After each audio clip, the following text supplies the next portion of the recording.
Gente querida, alegria do encontro, eu sou Nina Veiga e estou aqui no canal Paz e Bem a produzir conhecimento a partir da antroposofia da imanência, num ativismo delicado por uma estética da vida viva. E hoje estou aqui para o nosso programa semanal Antroposofia da Imanência. Ativismo delicado por uma estética da vida viva. E no programa de hoje, o tema é o ativismo delicado. É gentil? Eu coloquei esse título porque sempre quando alguém fala do ativismo delicado, a primeira coisa que vem na mente de quem escuta é gentileza. Então, eu coloquei essa pergunta para problematizar. E aí eu comecei a fazer essa pesquisa com esse viés pela primeira vez, porque sempre eu fico assim um pouco antipatizada com isso, né? Parece que é delicadeza e tal. Mas aí eu cheguei a uma conclusão interessante. Vamos ver se vocês, acompanhando o meu percurso, também chegam nessa mesma conclusão. Então, queria trazer a primeira coisa, uma origem do termo. Então, ele vem, nós vamos ver como que isso vai se constituir, ele vem do empirismo delicado, lá da obra do Goethe cientista, que a gente já comentou aqui no programa. Aproveito para dizer que na descrição desse vídeo está o link para a playlist, caso você não esteja acompanhando essa primeira temporada toda, está lá. E aí eu queria trazer o empirismo delicado de Goethe. 1. Relação entre observação e pensamento, entre percepção e imaginação. A gente já conversou um pouco disso, mas eu queria mostrar como essa relação que a gente fez na antroposofia, na imanência e agora no ativismo delicado, como a gente está no mesmo campo de valor. E 2, possibilidade de entrar no mundo ao invés de ficar confinado, isolado de fora. Eu sublinhei isso para lembrar do significado do que é antroposofia. Lembra que a gente brincou? Migo, antroposofia comigo dentro. Então, o empirismo delicado é aquilo que Rudolf Steiner, ao organizar o arquivo de Goethe, o arquivo da obra científica de Goethe, ele percebeu que a maneira como Goethe olhava para o mundo, percebia o mundo. Tá?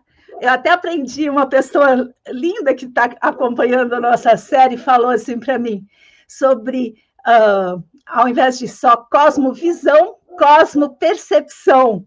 Então, a cosmopercepção, né? Porque não é só o olhar, é tudo, o corpo todo. A cosmopercepção de Goethe tinha uma qualidade que incluía a gente naquilo que a gente olha, sem perder aquilo que os cartesianos gostam tudo, que é objetividade. É uma certa objetividade comigo dentro.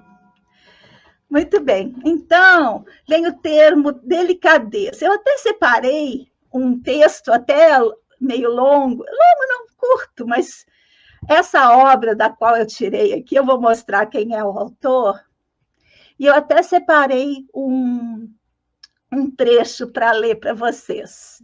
Diz essa nota preliminar. Delicadeza. Há um empirismo delicado que se torna absolutamente idêntico ao objeto, transformando-se dessa maneira em verdadeira teoria. É uma frase de Goethe que está lá na obra desse pensador que eu vou trazer para vocês agora. E aí ele diz assim: a frase ativismo delicado surgiu de uma paráfrase intuitiva feita sobre o conceito de empirismo delicado. A compreensão, a abordagem e os métodos desenvolvidos por Goethe em sua busca por um caminho de conhecimento, por uma epistemologia que fosse uma maneira participativa e holística de enxergar para dentro. Achei interessante isso. É a percepção, né? Enxergar para dentro do mundo. Vão muito além do nosso atual modo de pensar tecnológico e instrumental. Então, ele diz assim, eles, né, dizem assim, Goethe usou o termo empirismo delicado. A frase e a sentença a qual ele pertence tem sido objeto de muitos tratados. Ele forma a base de uma abordagem fenomenológica goetheana, um empirismo que se torna absolutamente idêntico ao objeto. É a tal da problemática filosófica de ultrapassagem da dicotomia sujeito-objeto, que está na base, gente, de muita coisa, como a gente vai ver no programa de hoje. Um empirismo que se torna absolutamente idêntico ao objeto soa como se nossa costumeira separação entre sujeito e objeto, entre o sujeito que percebe e aquilo que é percebido, entre o ator e a ação, fosse impossível. A frase realça a enormidade do desafio confrontado por um ativismo social verdadeiramente radical, que toca o cerne da luta por uma justiça e liberdade em um mundo de complexidades. Esse texto inteiro está no nosso site. Depois eu mostro onde, para quem ainda não sabe, tá bem? Então, vamos conhecer nossa referência principal. Antes, preciso dizer, Rudolf Steiner inspirou-se em Goethe, o ativismo delicado de Alan e Sue Kaplan também. Olha eles aí. Peguei essa foto porque eu acho eles tão amorosos. Eu deixei aqui para vocês um vídeo também nas referências e está lá no nosso site, para vocês verem a integração desse pensamento. É lindo ver, né? Ativistas compondo pensamento com a sintonia que esses dois possuem. Então, eles têm esse projeto lá na África do Sul, Proteus Iniciativa, também estou deixando aqui o link para vocês acessarem, e diz o ativismo delicado uma abordagem radical para mudanças. O ativismo delicado é verdadeiramente radical por ser consciente de si próprio e por compreender que seu modo de enxergar é a mudança que se quer ver. Então, esse é o mote do ativismo delicado. E o que nos une a ele tem muito a ver com essa citação que o Kaplan fez do Goethe. Todo processo corretamente observado faz despertar em nós um novo órgão de cognição. Já falamos disso aqui, né? Esse membro sensório, essa percepção. Deve haver uma diferença entre ver e ver. A questão da visão, de novo, visão, percepção. Porque senão as pessoas se arriscam a ver e ainda assim veem através das coisas. Então, a questão de olhar para o mundo comigo dentro, de estar dentro do mundo e perceber o quê? As forças que atravessam. Lembra da rosa? quando você vê a rosa no laboratório, você importantes de compreender suas características, mas perde algo da rosa, que é justamente essa visão da rosa no lugar da rosa, com seu ambiente, com as forças que atravessam essa rosa, com a sua atualização naquele quintal, naquele jardim, naquele lugar. Então, tudo isso faz parte da rosa. E perceber isso é o esforço que Goethe fez e que a antroposofia e quem trabalha com a fenomenologia goetheana procura desenvolver. Então, está aqui ele tem esse livro Artistas do Invisível, voltado para o processo social e o profissional de desenvolvimento. E esse vídeo também está lá no nosso... É um programa com tradução que foi feito aqui, porque ele vem ao Brasil, tem uma ligação forte aqui com o Brasil. E aí, o ativismo delicado é uma prática essencialmente social. Traz o reconhecimento de que somos parte do tecido social com o qual nos envolvemos. O mundo é comigo dentro. É a nossa própria prática o que almejamos mudar. E aí, eu quero falar um pouquinho como que a gente começou com esse movimento do ativismo delicado. Logo após, né, a catástrofe que foram as eleições de 2018, tinha muita tristeza no ar. E durante as eleições, a gente viu muita coisa ruim acontecer. E aí, durante todo o processo, eu pensava assim, eu quero atuar, eu quero ser ativa nas redes, aonde eu estiver, mas eu não quero me brutalizar. Então, o tempo todo ficava essa questão de como é que eu... Sempre me perguntava, quando ia construir uma postagem, sempre eu me perguntava, isso está contribuindo para a gente permanecer ético?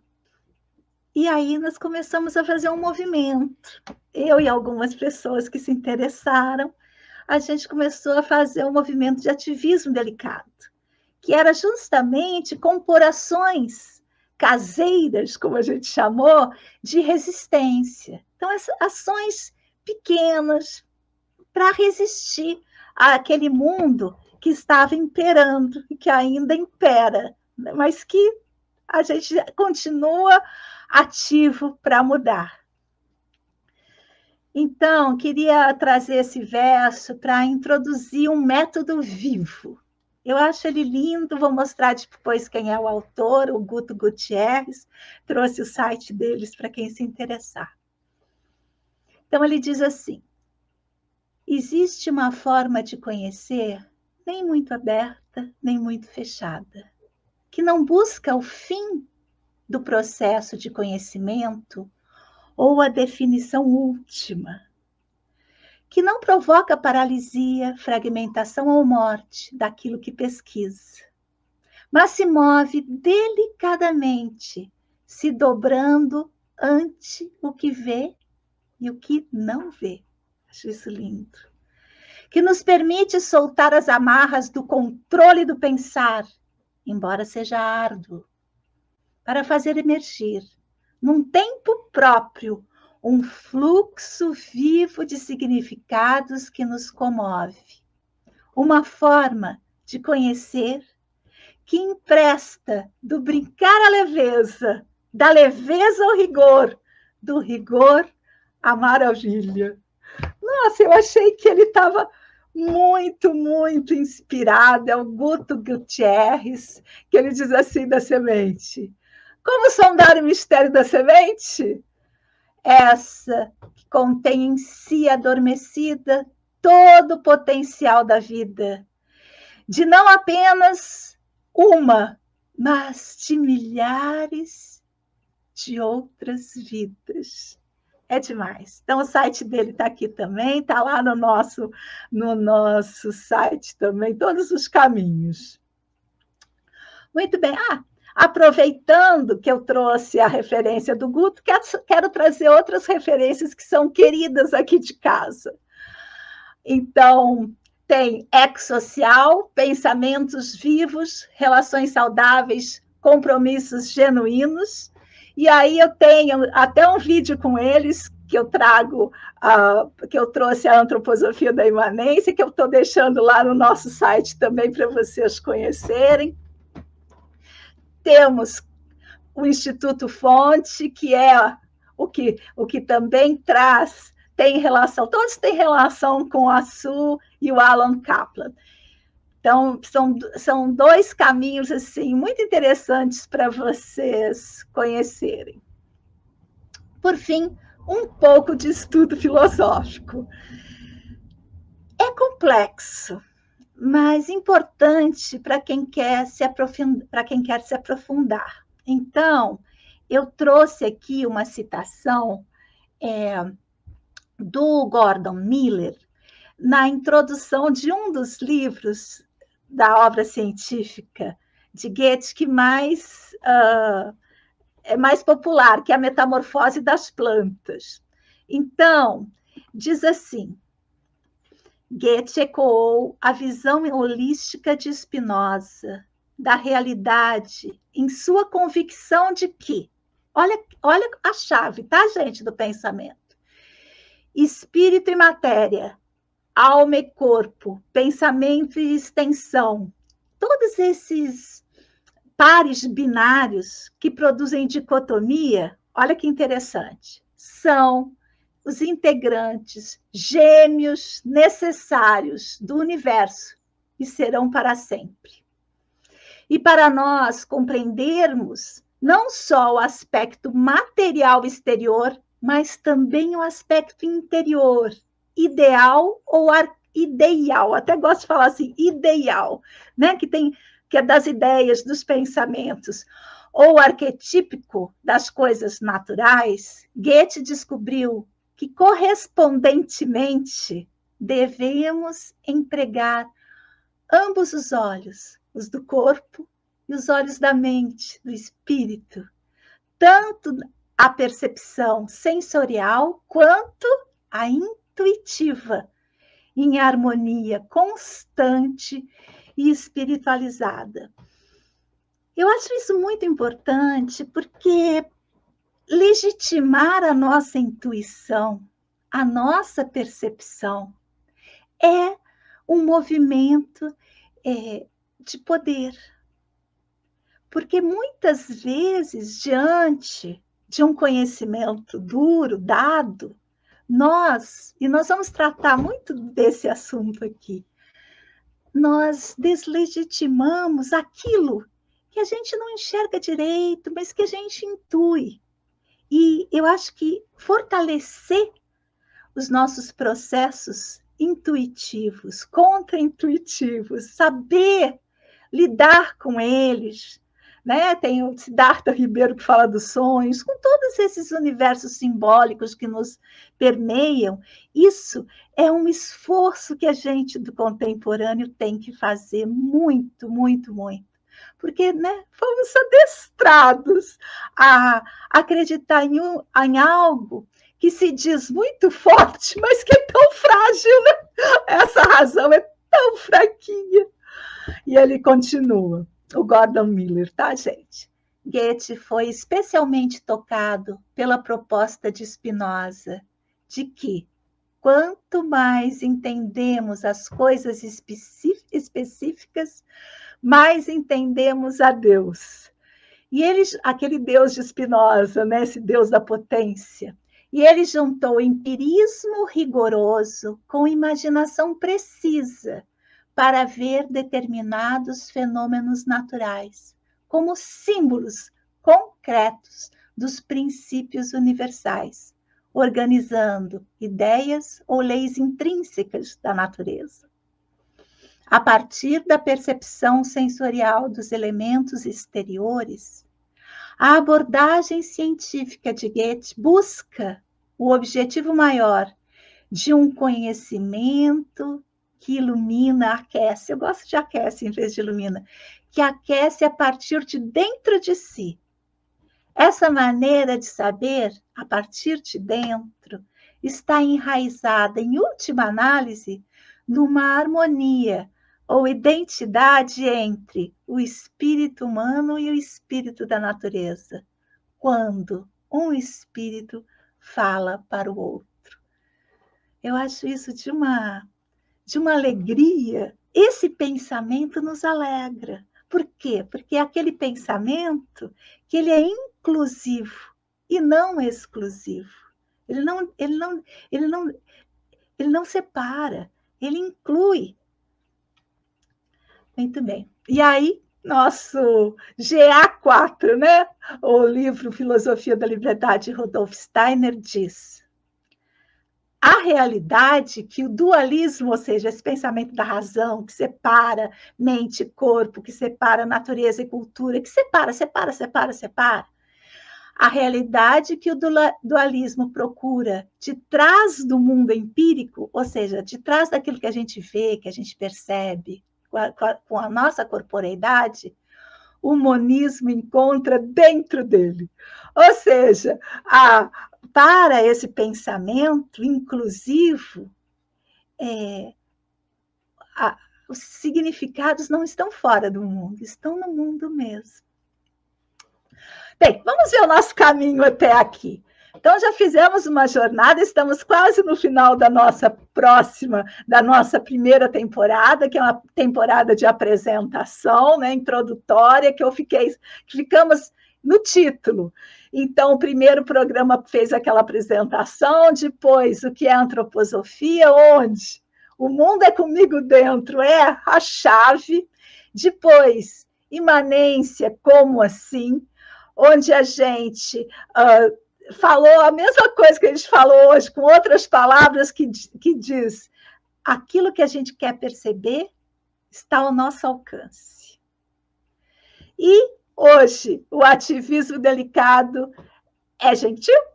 E é isso que eu vou tentar trazer agora. Afinal, o ativismo delicado é gentil? Eu trouxe uma figura maravilhosa, que é o profeta Gentileza, com essa frase: gentileza gera gentileza. Fiquei pensando na delicadeza e na gentileza, quase sinônimos. Mas tem uma questão aí. Delicadeza é o modo como você vai lidar com alguma coisa. E gentileza é um modo como você vai lidar com o outro. Então, você tem uma delicadeza que gera uma gentileza. Então, eu fiquei pensando assim, até escrevi um rascunho aqui para não me perder na hora de falar com vocês. Se o ativismo é delicado, pois o mundo é comigo dentro. Quando o mundo é comigo dentro, eu trato, é um ser humano, né? De outra maneira.